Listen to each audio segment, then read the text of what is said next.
हिस्से आँख मारता ए अरे चढ़ना बच्चे का पोको झरता रुमाल धरता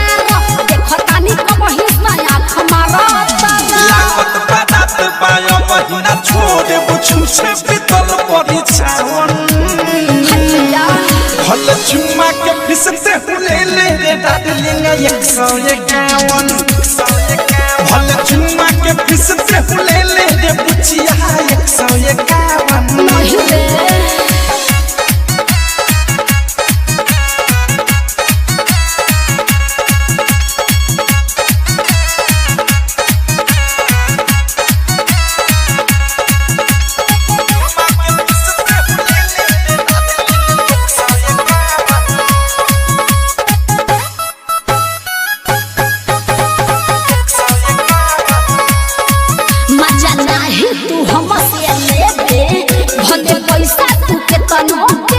अरे हाँ हो सुना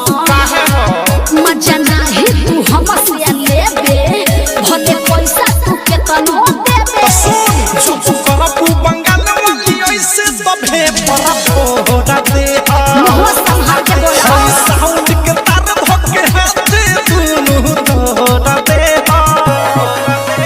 सुधुने डार्लिंग पाजा में आजा ठीक न लगे तोरे पावन भले चुम्मा के फिसते ले रे गुड़की 151 भले चुम्मा के फिसते ले पता रखी 151 अरे चाचा अपने रास्ता दे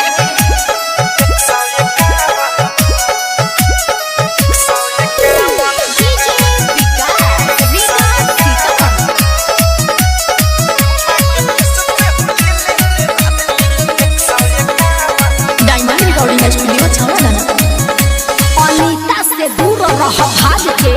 मिली बिकी विशाल अनुराग के हमार देहिया का मोहब्बता अनीता से दूर रह भाग के मिली बिकी विशाल अनुराग के आज भोटे न जाई भोटे रात तोरे में लहक जाई हाथे दिन खड़ा बनोई कान्हे पध के भाग जाई अवधि से प्रेमी बात कहिया दे भोटे रात के भोटे लतावन भले चुम्मा के फिसते ले रे सुखिया 151 भले चुम्मा के फिसते ले मन रखनी 151 गोड़ झरता रुमाल भरता देखो तानी कब हिस्से आँख मारता अरे चढ़ना बच्चे का पोको झरता रुमाल धरता देखो तानी कब हिस्से आँख मारता लागत बात बायो महीना छोड़े बुझू से बीतल पड़ी छावन भले चुम्मा के फिसते ले रे गुड़की 151 भले चुम्मा के फिसते ले पता रखी 151